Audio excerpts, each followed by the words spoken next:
El día miércoles eso.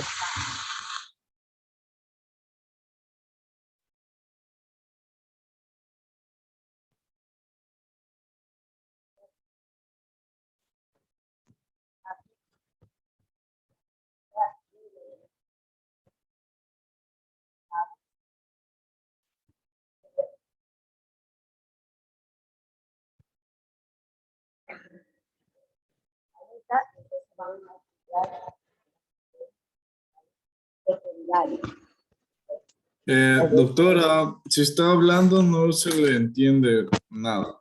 No se escucha. Hola. Ahí se escucha. Buenas tardes, doctor. Perdón, buenas tardes. Bueno, les decía antes que todo que por favor tengan un poco de paciencia porque estoy convaleciendo del COVID y que hoy día en el hospital me volvieron a dar descanso hasta el lunes. Bueno, en todo caso, tenemos que completar las clases y que su examen, según ya lo que mandaron el correo, que ustedes también seguramente ya lo saben, es el 20, ¿no? Entonces, para que estén atentos con ello. Ahorita vamos a estudiar las lecciones secundarias, y luego de eso, pues, mientras grabo, luego nuevamente entramos para la segunda parte. Hoy día les voy a poner la tarea, perdón, en la que tiene que ser en PDF, todo tienen que poner de las lecciones elementales, tanto primarias, secundarias, con imágenes, pero por favor no olviden que es PDF, no acepto trabajos en Word, no olviden que eso es parte de su calificación. Bueno, entonces ahorita vamos a ver lo que corresponde a las lesiones secundarias con residuo eliminable. Y dentro de estas, las primeras que tenemos es las escamas. Entonces, las escamas no son más que la eliminación del estrato córneo, las últimas capas, todos recordamos el llamado estrato de células muertas, ¿verdad? Entonces, bien, es normal, ustedes recuerdan que hablamos del turnover o recambio celular que ocurre cada 28 a 30 días. Pero en ocasiones esto pues o bien se acelera o también depende de algunas circunstancias en la cual pues más bien hay un desequilibrio o una alteración en este tránsito. Entonces, de estas pitirias, de estas escamas, vamos a ver unas que son finas, pulverulentas, y por eso se llaman pitiriasiformes, porque son las típicas de la pitiriasis versicolor, una micosis muy frecuente que todos nosotros conocemos y que pues también veremos, ¿no? Entonces, lo que hacemos es que, por ejemplo, un ejemplo clásico es que nosotros le rascamos con la uña la superficie del parche o de la lesión que nosotros estamos observando y sale como un polvillo. Entonces, es típica de la pitiriasis versicolor, como les decía, pero no siempre, ¿no? A veces también la vemos en otra dermatosis, la misma pitiriasis alba, por ejemplo, que no tiene que ver con el ojo, ¿no? Pero en todo caso la describe como una escama pulverulenta, fina. También tenemos otro tipo de escamas, por ejemplo, ya las escamas de tipo, ¿por qué están entrando tan tarde los chicos? Son 3, se supone que máximo siempre hasta 3 y 10. Esto me produce, me interrumpe. No voy a aceptar a nadie más. Comunícate, por favor, con tus compañeros que no voy a aceptar a nadie más porque de esa manera no acabo nunca. Ya, doctor. En todo caso, las escamas que nosotros estamos viendo aquí son de cambio de tipo laminar, porque se observa claramente que parece como una lámina, ¿verdad? Es como que se están saliendo pequeñas partecitas en bloque de ese estrato córneo.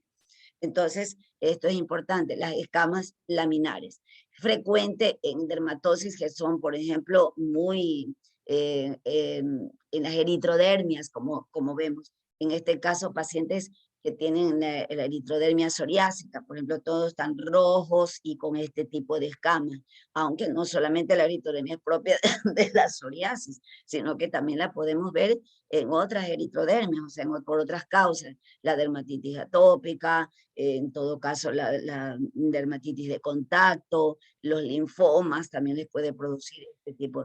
Diles que no sigan insistiendo, que se aguanten hasta después de una media hora, pero ahorita me interrumpen. Entonces, bueno, estas son las escamas, como les decía, de tipo laminares. A veces nosotros vamos a ver pacientes con este tipo de escamas, como están viendo aquí, unas escamas blanco nacaradas. Y uno dice, bueno, ¿y cómo es que son blancas si no tienen pigmento? En realidad, solamente lo que están hablando, nos está manifestando es que está muy grueso allí el estrato córneo, está demasiado grueso, y hay capas de aire, hay aire entre las diversas capas. Entonces, eso es lo que le da esa coloración blanquecina, blanco nacarado, que es típica de la psoriasis. Bueno, en otras dermatosis también, como la pityriasis rubra pilaris, también vamos a ver cómo se observan las escamas laminares, como están viendo aquí, ¿no? Entonces, pero siempre es como que se está desprendiendo en láminas, como lo dice su nombre. Hay otro tipo de escamas que se llaman las escamas en oblea, o sea, prácticamente como, la oblea es como las hostias, ¿verdad? La gente que somos católicos vamos a la misa y vemos lo que nos pone el sacerdote, pues el redondito, ¿verdad? Eso es una oblea o lo que usamos en la misa. Pues bueno, igualito en este caso se parece, si ustedes se dan cuenta aquí, es cuando se desprende así como en una sola la lesión, y es la escama en oblea, se llama, o en bloque también la suelen describir. Y es típica de ciertas dermatosis, como por ejemplo la psoriasis gutata, la psoriasis en gotas, o también en apitiriasis liquenoide crónica. Entonces, es importante, chicos, que ustedes dicen, bueno, y a mí qué me importa si es una escama. Lo que pasa es que esto nos ayuda, nos orienta. Ya saben cómo, ya mismo también veremos las herramientas diagnósticas, pero la clínica es muy importante en dermatología, porque ya de una te va orientando hacia un diagnóstico. Inclusive, aunque le llegaras a hacer una biopsia, igual ahí uno ya le pone ahí en el historial que cómo es el tipo de escama. Entonces eso me va a orientar muchísimo. Y a veces cuando las escamas son muy compactas, son por ejemplo las de la ictiosis, si ven ustedes como este tipo de ictiosis, que la escama se ve como oscura, tampoco es que tiene pigmento, sino que son sumamente compactas. También tenemos lesiones secundarias, pero que son como consecuencia de alteración en la solución de continuidad. Recuerdan que yo les decía de que la piel, y ustedes lo conocen bien, es una barrera, ¿verdad? Una barrera cutánea, es protección. Entonces, en este caso, cuando en algunas ocasiones la piel se le altera esa barrera cutánea, entonces se produce justamente algunas lesiones en esa continuidad. Una de ellas tenemos a las fisuras o grietas. En algunos estudios ustedes o textos lo pueden encontrar como sinonimias, pero no lo son. Para otros investigadores, con los cuales yo comparto también el criterio, la fisura es cuando está alrededor de pliegues, de orificios, como por ejemplo la boca, perianal, entonces son las típicas fisuras. Pero en cambio, las grietas se observan no necesariamente allí, sino en sitios donde está muy engrosado el estrato córneo, por ejemplo a nivel palmo-plantar, en ciertas queratodermias, por ejemplo, también a nivel de rodillas, de codos, por algún cierto tipo de patología, se hace muy gruesa y se hacen estas hendiduras lineales. Pero en todo caso, sea grieta o sea fisura, son hendiduras lineales, o sea que son inclusive dolorosas, porque son profundas. Hay otras, en cambio, lesiones en alteración de la continuidad que son más superficiales. Y dentro de estas tenemos a la erosión. La erosión es muy superficial. Realmente lo que nos está implicando es la pérdida de una capa muy superficial de la epidermis. Y generalmente es como consecuencia de la ruptura de una vesícula o de una ampolla, ¿sí? Entonces, por eso recuerdan que yo les decía, cuando es superficial, no va a dejarle cicatriz. De hecho, cuando involuciona, lo que le va a quedar es como un área de hiper o hipopigmentación, nada más. O sea, como que ha habido un proceso inflamatorio, pero luego involución. Bueno, aquí en esta foto, realmente esta persona tiene dos tipos. Esta sería la erosión, que es superficial, y acá tenemos la úlcera, o sea, que es más profunda. Ya estudiaremos eso a más profundidad. De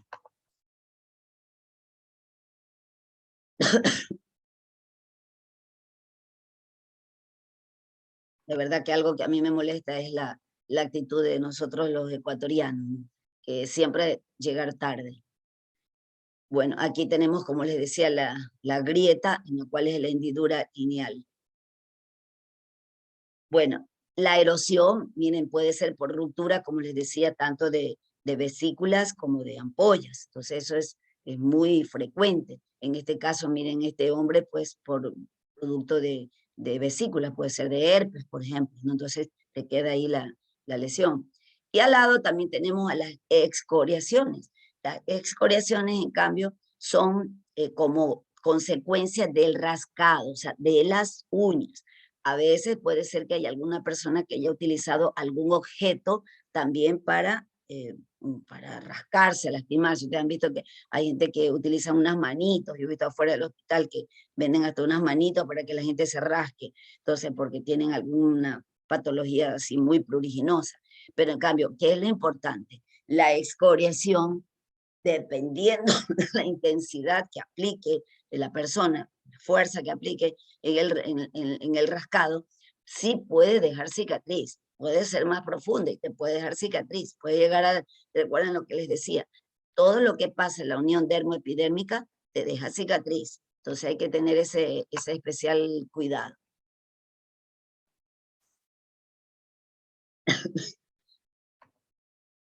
Y bueno, las úlceras, ¿no? Que estas ya sabemos que son a mayor profundidad, una pérdida del tejido, como les estaba mostrando en la foto primera, que era una úlcera superficial, pero basta que ya pasa la unión dermoepidérmica, ya estamos en dermis, ya es úlcera y te deja cicatriz. Obviamente todos estos, pues ustedes conocen mejor que yo, habrán visto pacientes que tengan justamente ya la úlcera al pie de diabético, ¿verdad?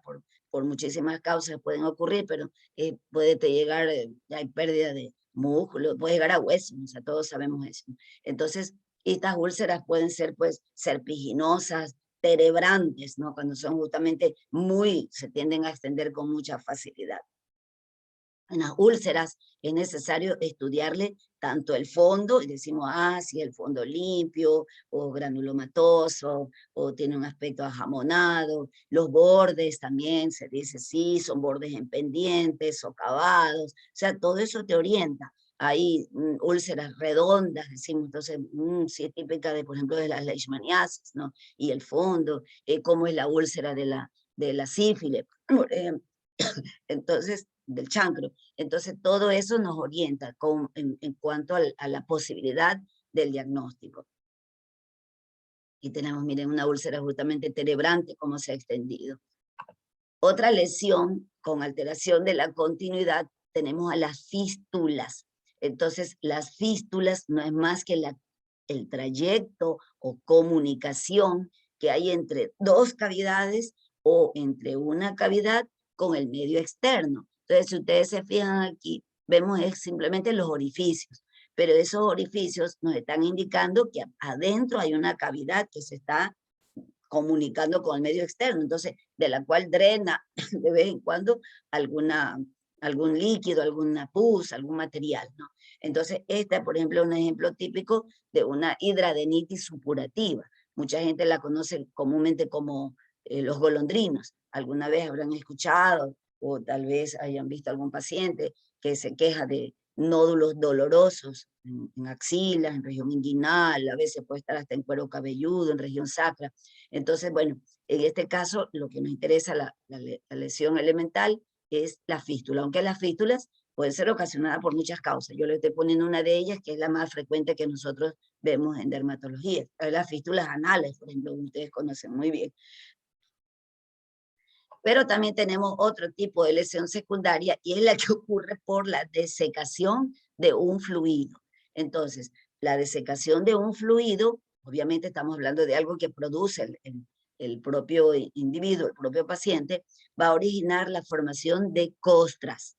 Bien, ahora, esas costras pueden ser de tres tipos. Estas costras que vemos aquí con aspecto de miel desecada se llaman costras mielicéricas, porque realmente da la impresión de que fuera miel lo que se le hubiera desecado, ¿no? O sea, como que comió miel y se le quedó un poco en el mentón y tiene ahí, o sea, es el parecido. Ya saben que en dermato hay que tratar de buscarle lo más posible semejanza.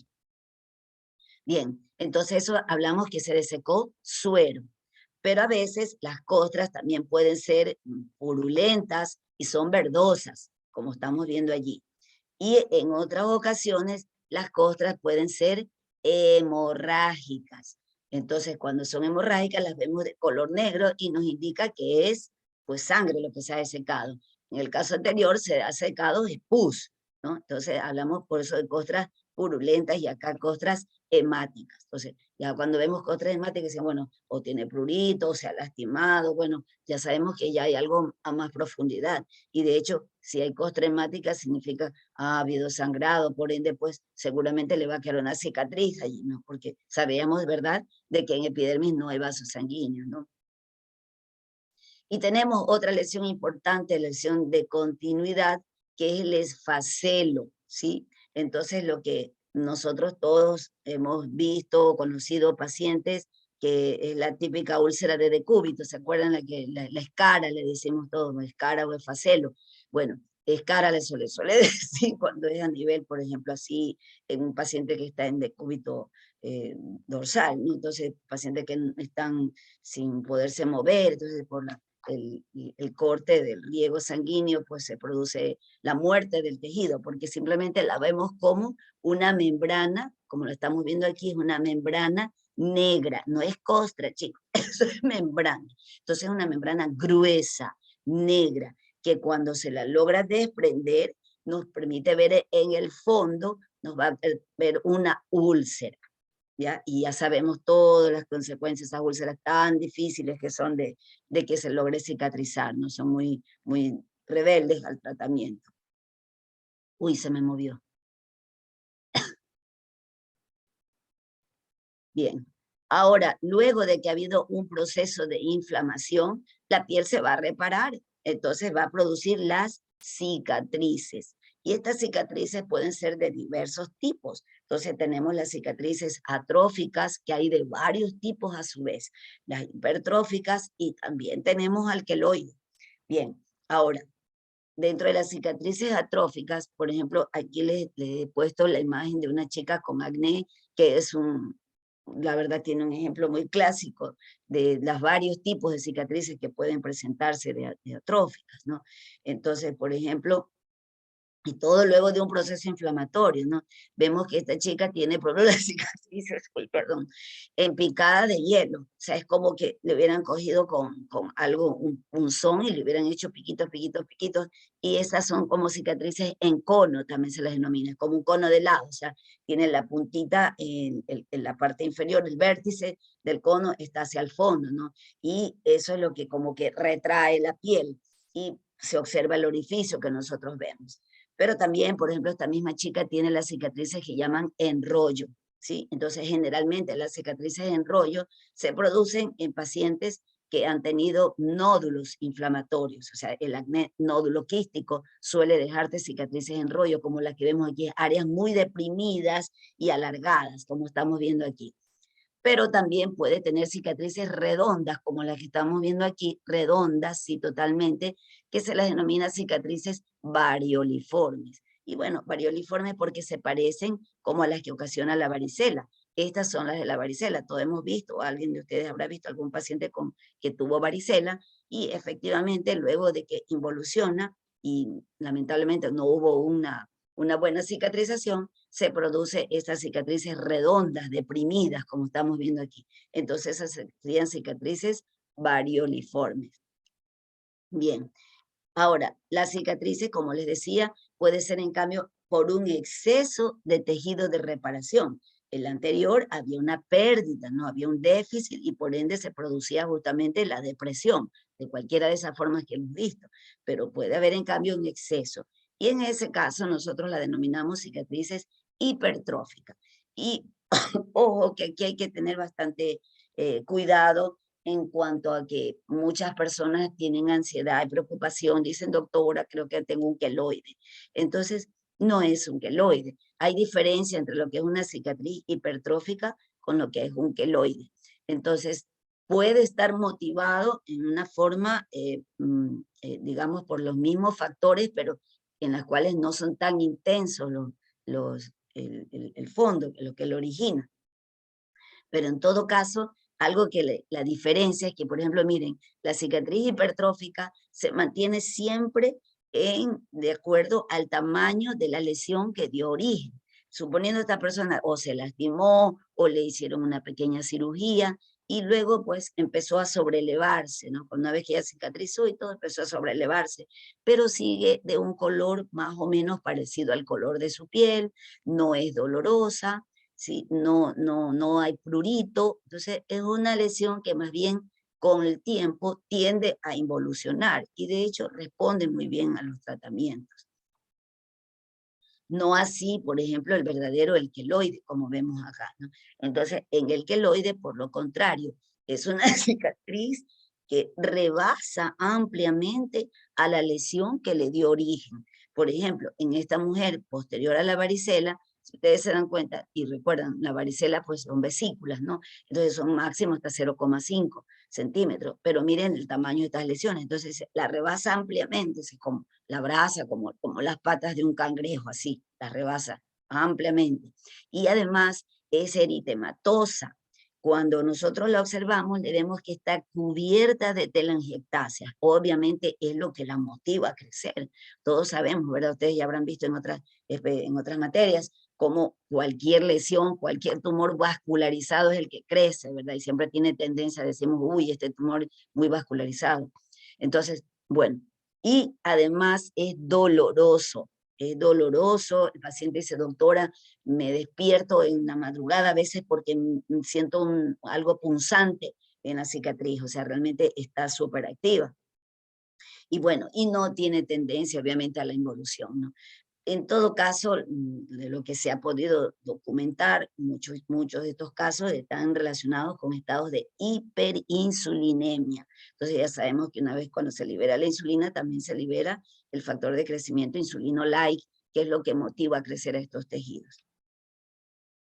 Bueno, miren, por ejemplo, a veces es importante que el queloide no necesariamente se produce luego de que haya habido, por ejemplo, algo lastimado o una cirugía, ¿no? Sino que puede ser inclusive espontáneo o subsecuente, por ejemplo, a un acné, a una lesión papulosa, o sea, una lesión inflamatoria que debería desaparecer sin dejar huellas, ¿no? No es que estuvo abierto, pero, por ejemplo, en este caso, miren, este chico con cicatrices queloides por acné, y acá, por ejemplo, en este caso, en esta criatura, a veces por quemaduras, ¿no? Entonces se puede producir estos cuadros. Y bueno, a veces también las cicatrices es posterior a traumas, como estamos viendo aquí. Entonces, aquí se ve claramente, bueno, esta persona pudo haber sufrido un accidente, alguna situación en la cual hubo una pérdida. Eso es lo importante. Cuando nosotros vemos cicatrices atróficas, hay pérdidas en algunos de los componentes o de las partes de la piel. No olvidar. Entonces, pues, cuando es superficial, entonces solamente hay pérdida de la epidermis, y la vemos como en papel de cigarrillo, ¿verdad? O sea, atrófica, vemos que está finita, pero no está hundida. Pero ya cuando está deprimida, vemos aquí un canal, básicamente, entonces decimos, bueno, aquí ha habido pérdida de la dermis, y ¿por qué no? Hasta del celular subcutáneo. Entonces, eso es muy importante, dependiendo de lo que haya dado origen, ¿no? Entonces, uno dice, bueno, tiene posibilidades de tratamientos, opciones, a lo mejor relleno, volver a abrir esa cicatriz y volverla a unir, pero bueno, no olvidar que las cicatrices no se borran, ¿no? Y pueden ser por diversas causas. Miren, aquí tenemos, por ejemplo, debido a veces a mordeduras, a algún tipo de agresión que haya sufrido una persona. Entonces, pueden ser muy superficiales, como les decía, cuando son pérdidas solamente de la epidermis, o cuando son ya más profundas, ¿no? Inclusive celular subcutáneo. También dentro de las lesiones secundarias vamos a ver algunas llamadas especiales, porque les decía en la cual pues vamos a ver es una situación diferente a lo que normalmente nosotros lo vamos a esperar. Entonces tenemos aquí, por ejemplo, a la verrugosidad y a la vegetación, que realmente es lo mismo. Lo que nos está hablando es de una hiperplasia de la epidermis. Miren ustedes, y eso es un término que ustedes lo conocen muy bien por histología, su primer semestre, una hiperplasia, como un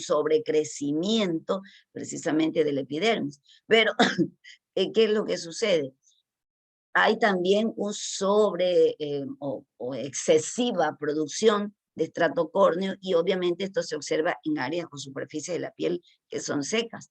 Entonces, y es increíble que una misma etiología, en este caso un VPH, un virus de papiloma, puede originar una verrugosidad. De hecho, su término verrugosidad se refiere a que se parece mucho a la verruga, ¿no? La verruga es así, hiperqueratósica, seca, áspera, se llama verruga, pero no siempre es verruga, a veces puede ser que tienes ahí una tuberculosis verrugosa cutis, por ejemplo, no tiene nada que ver, pero es el aspecto, ¿no? O un carcinoma espinocelular verrugoso también. Pero en todo caso, miren ustedes, es seco, áspero, ¿no? Eso es lo típico.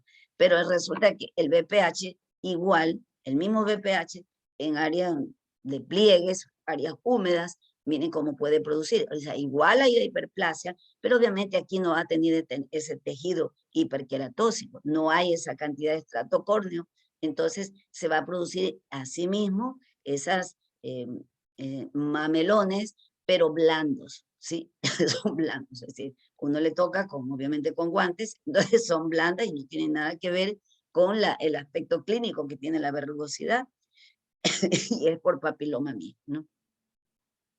Bueno, hay otras lesiones también importantes, que también especiales, que tenemos que reconocer, y tenemos a la liquenificación. La liquenificación es otra cosa que el aumento en el cuadriculado del estrato córneo, lo que nosotros vemos sobre la piel. Recuerdan cuando estudiamos en anatomía, hablábamos que el colágeno, justamente el colágeno que está en dermis papilar, tracciona la epidermis, y justamente es lo que le da ese montón de líneas que nosotros, si nos ponemos con detalle a vernos en la superficie de la piel, eso es lo que nos está ocasionando, ¿no? Y lo van claro justamente a la dermis reticular, pero no es muy evidente. En cambio, cuando nosotros la vemos muy evidente, esto es debido a que es producto del rascado continuo. Entonces, cuando yo veo una liquenificación, es decir, ese aumento en el cuadriculado de la piel con hiperpigmentación, está engrosado, yo ya sé que ese paciente tiene prurito, porque es el rascado continuo lo que lo va a producir. Entonces, puede ser por un líquen simple crónico, por ejemplo, que es frecuente en personas que tienen algún proceso de ansiedad o depresión. Recuerden que les he hablado cómo tiene mucha relación la parte psiquiátrica con problemas cutáneos.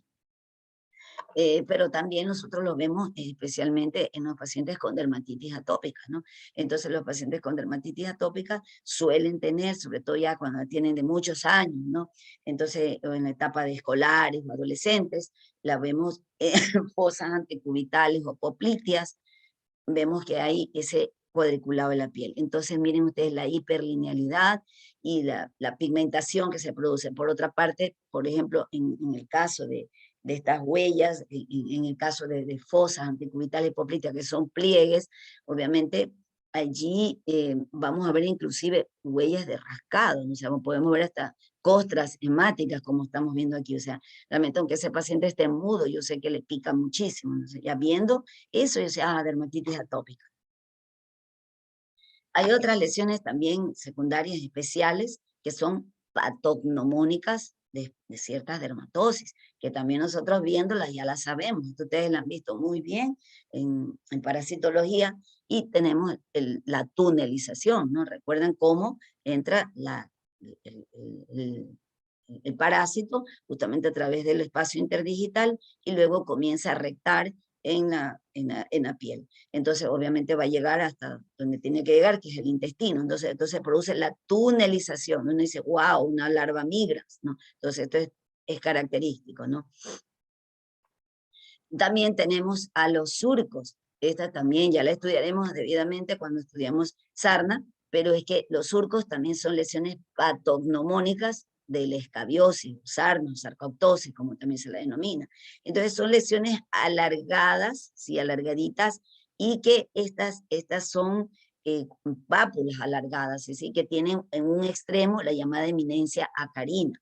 Entonces vemos eso. Ahora, el asunto es identificarlo, no siempre la persona está en capacidad, aunque ya vamos a ver cómo se la puede identificar con mucha facilidad.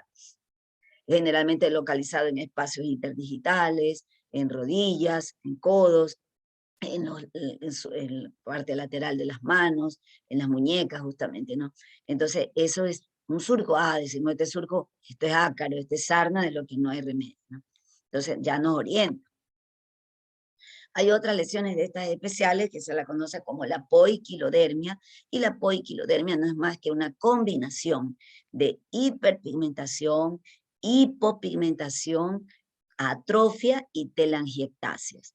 Entonces, miren aquí, por ejemplo, esta es un ejemplo, la típica poiquilodermia de Civate se llama.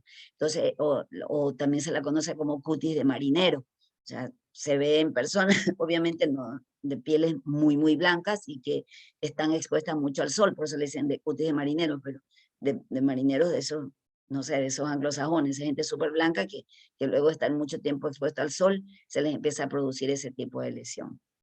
Otra lesión importante que también se la conoce o especial es la atrofia.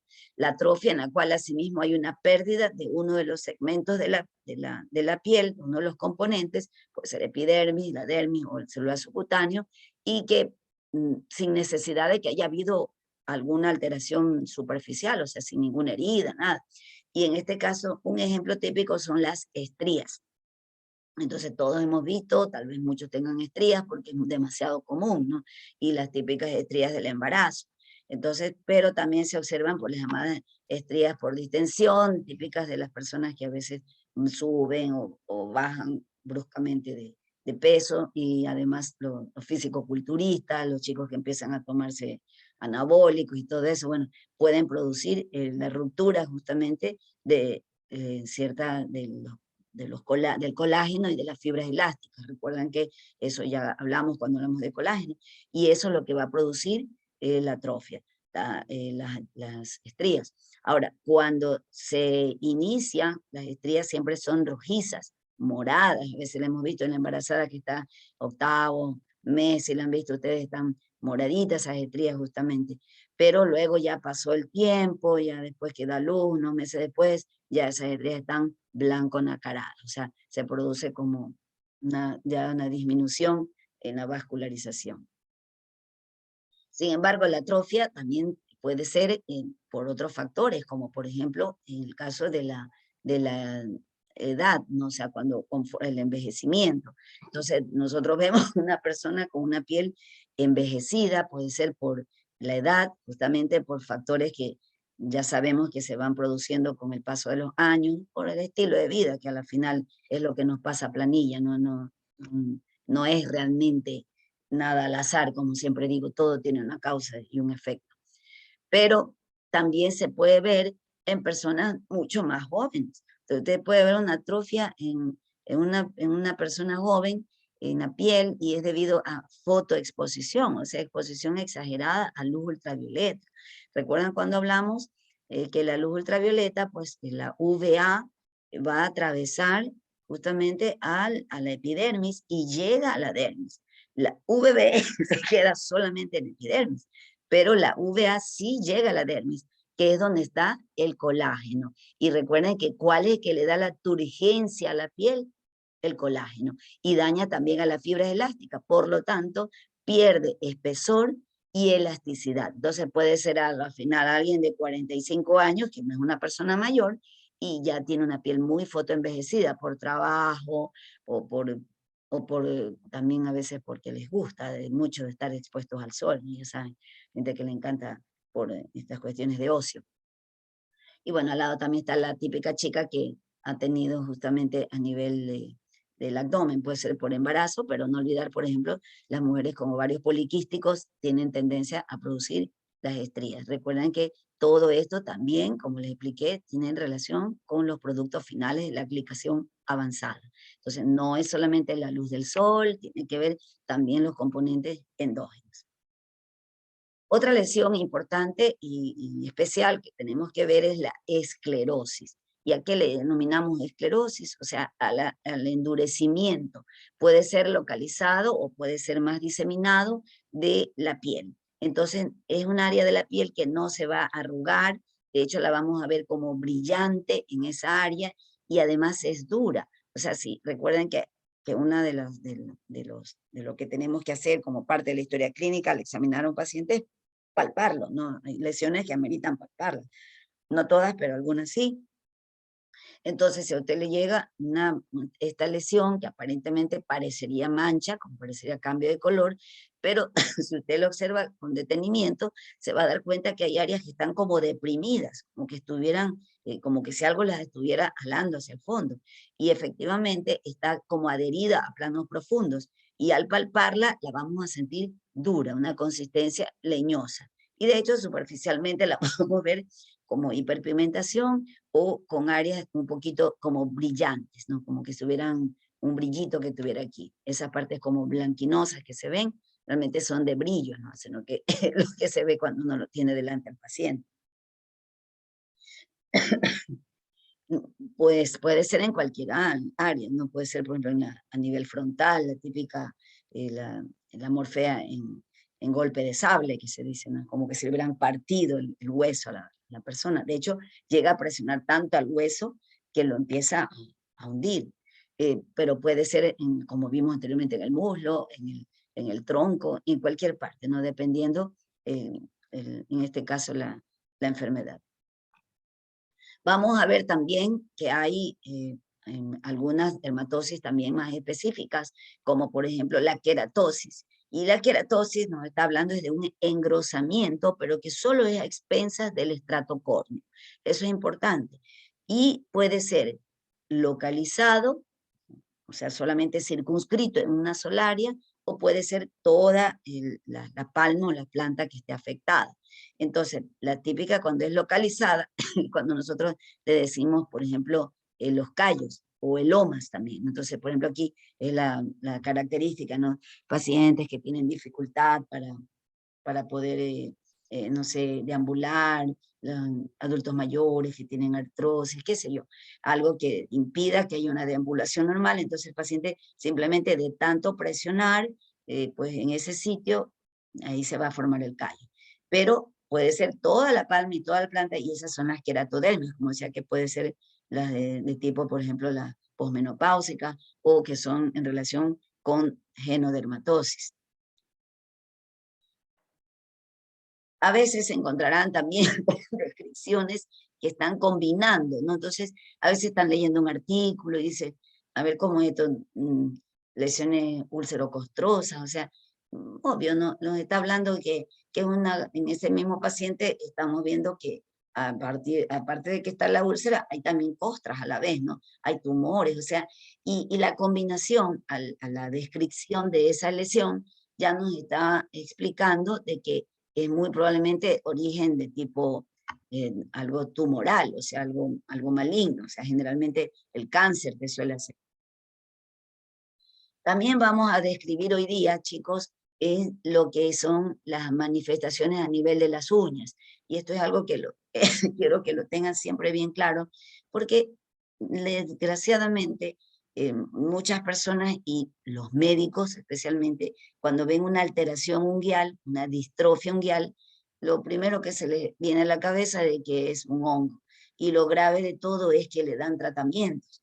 Y ya cuando veremos, cuando estudiamos onicomicosis, los tratamientos para los hongos de las uñas son largos y no son exentos de efectos secundarios, realmente son medicamentos muy, muy fuertes, ¿no? Cualquiera de los antimicóticos. Entonces, hay que estar seguros y ya lo veremos. Pero fíjense ustedes, vamos a estudiar una alteración muy importante y frecuente que es la onicólisis o onicolisis, como también se la conoce. Y en este caso se refiere al desprendimiento o despegamiento de la lámina unguial, o sea, de la uña como tal, de su lecho o cama unguial, ¿no? Donde está adherida. Entonces, y esto obviamente es cuando se refiere al borde distal. Recuerden que cuando se refiere a distal es a lo que está distal a la matriz. La matriz está acá y esto entonces borde distal o al lateral. Entonces, si ustedes se fijan, miren todas las causas que pueden ocasionar una onicolisis, sistémicas como desde el lupus eritematoso, alteraciones endocrinológicas como hipotiroidismo, la tirotoxicosis, el mismo embarazo, fármacos, chicos, fármacos como la isotretinoína, que justamente en dermatología lo utilizamos muchísimo, puede provocarte onicolisis. deficiencia de hierro, puede ser también traumático, hay quien se está por ansiedad, por lo que sea, se está totalmente siempre despegando la uña, parece mentira, ¿no?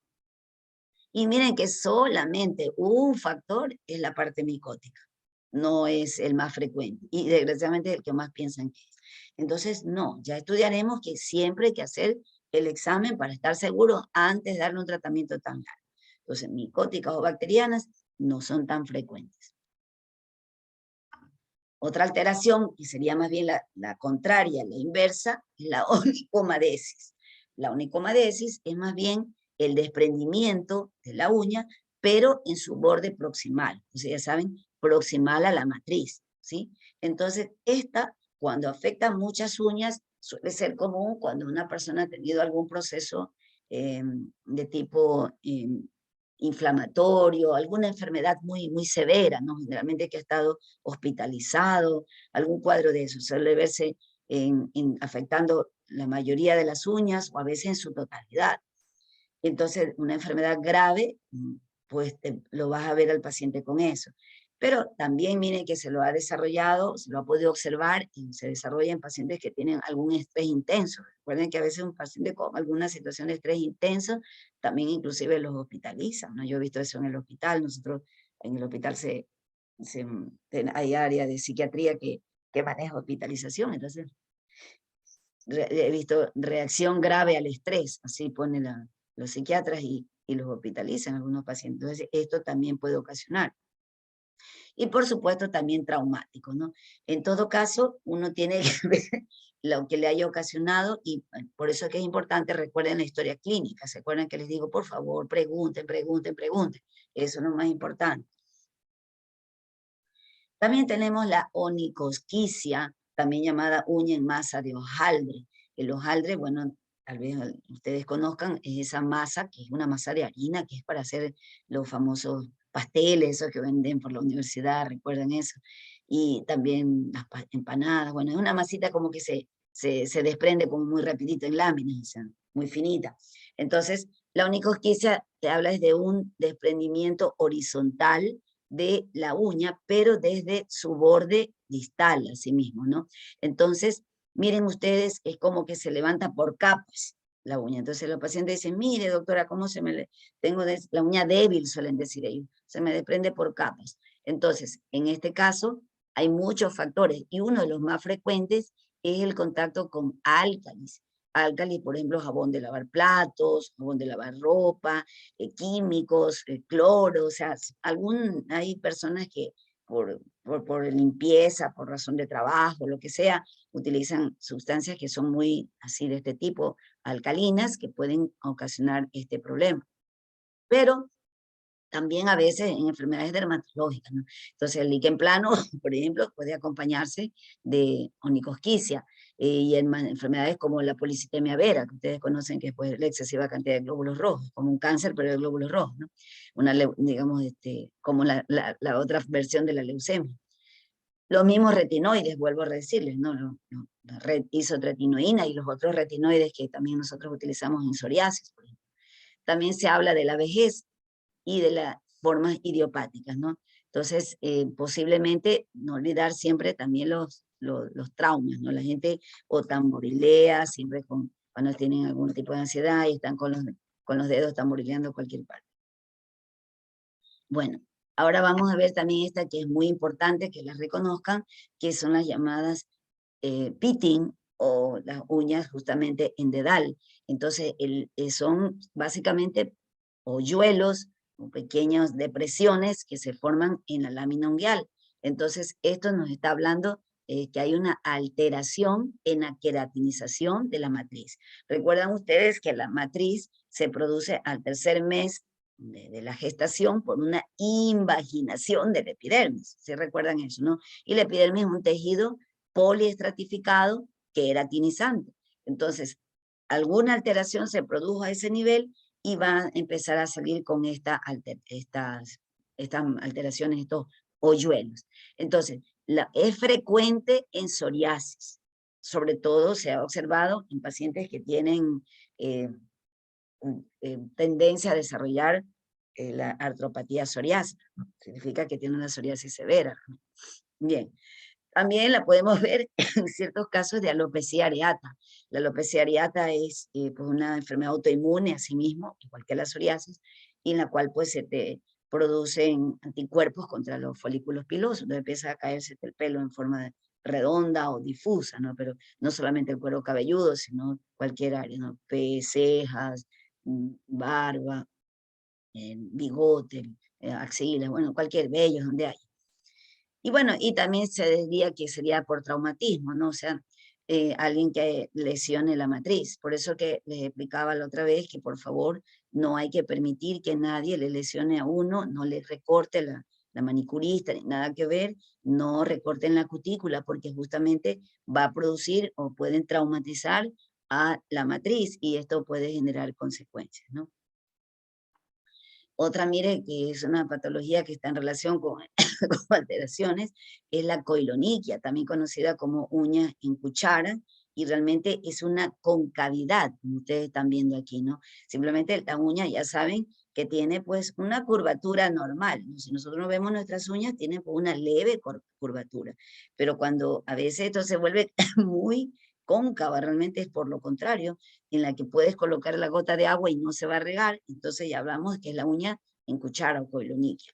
Entonces puede ser por muchas causas, miren usted, déficit de hierro, en alteraciones como la hemocromatosis, porfirias, en los pacientes que tienen, están en diálisis, o sea, con posibilidad de trasplante renal o que ya se les han hecho también trasplantes, se les suele observar, eso se ve por ejemplo, en el hospital.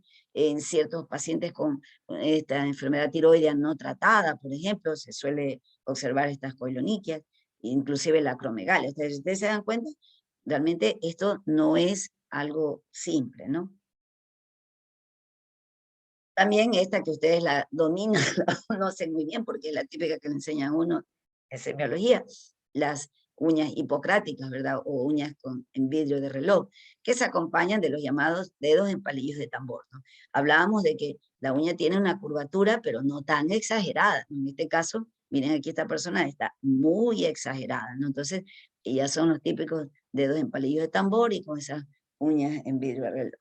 Entonces, la que sabemos siempre con en la EPOC, ¿verdad? Entonces, la enfermedad pulmonar obstructiva crónica. Entonces, la hipoxia crónica te va a producir esto, ¿no?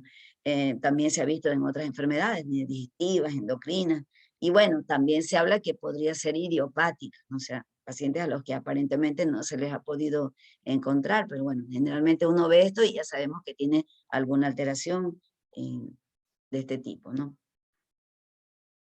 Estas son las llamadas surcos transversales o líneas de Bo. Las líneas de Bo realmente lo que nos están demostrando es como oleadas, si son como crecimiento parcial de la uña. Entonces, esto ocurre, son unas depresiones transversales o surcos transversales y nos está manifestando que pues la matriz se activa y luego otra vez se queda inactiva, ¿no? Y esto suele ocurrir en pacientes que tienen enfermedades con fiebre y que de estas enfermedades con fiebre crónicas, ¿no? Digamos que, no sé, puede ser estas cuestiones de tipo parasitarias como la malaria, por ejemplo, una tuberculosis, entonces suele producir eso. Recuerden ustedes que el pelo, las uñas, no son realmente, pues, tejidos vitales, o sea, puedes vivir sin pelo y sin uñas, ¿no? Entonces, siempre, como vimos hace un rato también, en la onicomadesis, lo que sucede es que cuando en el interior hay algún problema, alguna necesidad de nutrientes, pues el organismo necesita y toma lo que necesita, los nutrientes necesarios, de donde hayan tejidos que dice, bueno, espérame un poquito, pero por ahora necesito darle más bien nutrientes a órganos vitales. Entonces, esto suele manifestarse de esta manera. Pero en todo caso nos está manifestando. O sea, por eso les decía, las uñas también son como un espejo de lo que pasa en el interior. Entonces, en los casos de eritrodermia, lo mismo, ¿no? Pacientes que tienen alguna eritrodermia, sea la más frecuente que nosotros vemos, que es la eritrodermia por psoriasis, suele manifestarse entre surcos de Bo, y generalmente, pues, ya sabemos que al paciente que está en eritrodermia está todo descamando todo el tiempo, muchísimo, entonces está perdiendo proteínas. Entonces, justamente el organismo empieza a detener el crecimiento de las uñas. Y miren ustedes inclusive con déficit de zinc. Bueno, perdonen que está tan fea esta clase con mi voz, pero es que no quedaba de otra, chicos. La leuconiquia, en este caso, estamos hablando de esa coloración blanquecina de la uña, pero en realidad no es una pigmentación, porque no es un pigmento. Lo que nos está indicando es presencia de aire entre en las capas de la uña, porque en realidad la uña está formada por muchas capas. No es una sola, no está formada por muchas capitas que la forman, así como el pelo, recuerdan que se veían, la uña lo mismo. Entonces, ¿qué es lo que sucede? Cuando hay alteraciones en ciertas enfermedades o traumáticas a nivel de la matriz, entonces empieza a crecer la uña, pero hay presencia de aire entre esas capas, o sea, sale una uña defectuosa, y es lo que le da esa coloración como clara, y es, en ese caso, por trauma, como les decía, por la psoriasis, también se observa esto justamente en la leuconiquia, y también, como siempre, en ciertos fármacos, como los mismos retinoides. Los retinoides pueden hacer perder las uñas, inclusive. Bueno, también tenemos a las melanoniquias. Esto también suele ser de consulta frecuente, ¿no? Y un motivo de consulta es porque la gente va a entrar preocupada, angustiada, porque ya ustedes saben que la gente revisa el doctor Google y dicen es melanoma, es un cáncer y te vas a morir y todo lo demás. Entonces, es una pigmentación, pero en banda, como lo estamos viendo aquí, ¿sí? Si ustedes se fijan, las uñas tienen como, no es como lisa completamente, sino que tienen como una serie de líneas, ¿no? Entonces, en muchas ocasiones, simplemente lo que nos está denotando es que hay un nevo, es decir, un lunar en la matriz o en el lecho unguial, y la lámina lo que hace es como que la proyecta, ¿sí? Lo que hace es proyectarla y da esa imagen así, toda oscura. Bien, pero también pudiera ser que sea por causa racial, o sea, las personas, nosotros los latinos, y entre más pigmentados somos, podemos tener tendencia a esta melanoniquia, de mayor intensidad o menor intensidad. A veces solamente se observa en los pulgares o en los primeros dedos de los pies, pero también puede verse en varias uñas, en muchas. También se la suele observar como una manifestación de la acantosis nígrica, o sea, cuando las personas con resistencia a la insulina también suelen presentar esta pigmentación en bandas a nivel de las uñas. Pudiera ser también por un trauma. Entonces, a veces, obviamente todo el mundo recuerda si es que te diste un machucón en el dedo y tienes ahí el hematoma, pero en adultos mayores que tienen, por ejemplo, demencia o Alzheimer, entonces sí suele ser motivo de consulta porque lo lleva un familiar que no sabe qué le pasó, el paciente no sabe, no puede manifestarlo, no lo dice, entonces uno puede sospecharse de un melanoma, que esa sí sería también otra de las causas, ¿no? Pero obviamente ahí requiere la historia clínica, la observación y, bueno, en ciertos casos, inclusive un examen, una biopsia o dermatoscopía, que ya vamos a hablar. Pero miren ustedes cantidad de patologías que pueden estar en relación con esa melanoniquia, siendo la más común la racial, como les decía. Por otro lado, no olvidarse que no nos referimos cuando hablamos de la uña solamente a la lámina como tal, sino también al tejido adyacente. Por eso recuerden que se dice el aparato unguial. Entonces, se refiere también a los pliegues, los tejidos que está circundante y también inclusive al hueso y el lecho donde descansa la uña. Entonces, hablamos que puede haber una inflamación, un edema de esa piel que rodea, de ese tejido, de ese pliegue, recuerden el pliegue unguial proximal y los laterales, ¿no? Entonces, ahí hablamos de que podemos tener una paroniquia o perionixis y que en algunas ocasiones puede ir acompañada de presencia de pus.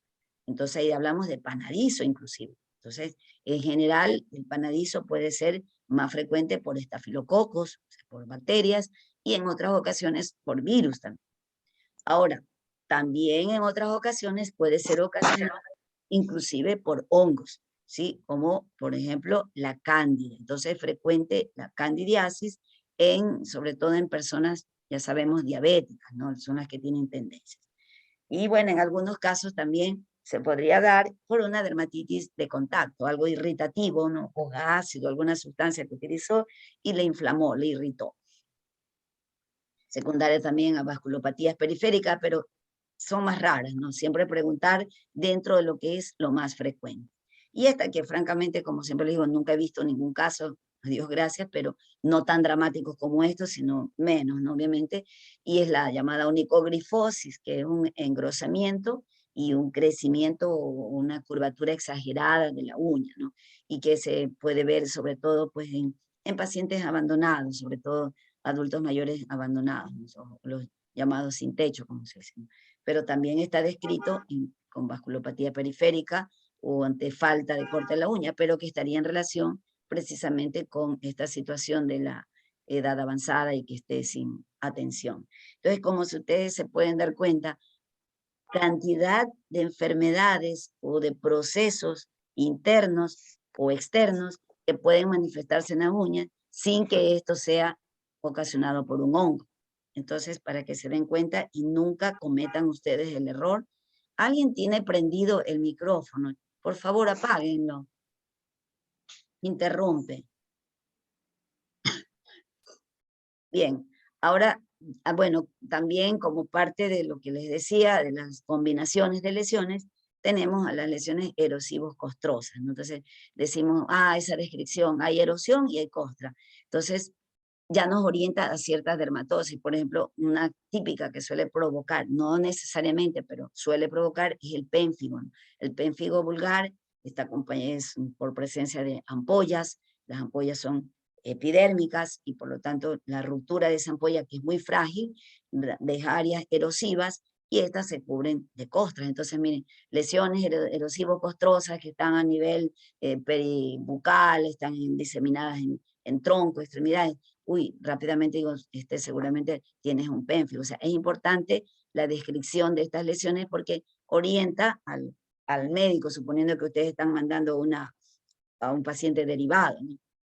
Entonces ya orienta a cómo lo vieron ustedes. Y luego también tenemos esta otra, una lesión tumoral ulcerada, es otro término que pueden encontrar, y se está refiriendo, pues, por ejemplo, que generalmente los tumores que se ulceran no son benignos, generalmente, porque un hemangioma también se puede ulcerar y es benigno, pero generalmente un tumor sólido que se ulcera sabemos que es maligno. Entonces, chicos, hasta aquí corresponde lo que es las lesiones secundarias. ¿Alguien tiene alguna pregunta al respecto para proceder a grabar y luego de un ratito me vuelven? Si no se desconecten, por favor. Gracias por su paciencia. Listo, doctor. Ya no se preocupe. Gracias, Romy.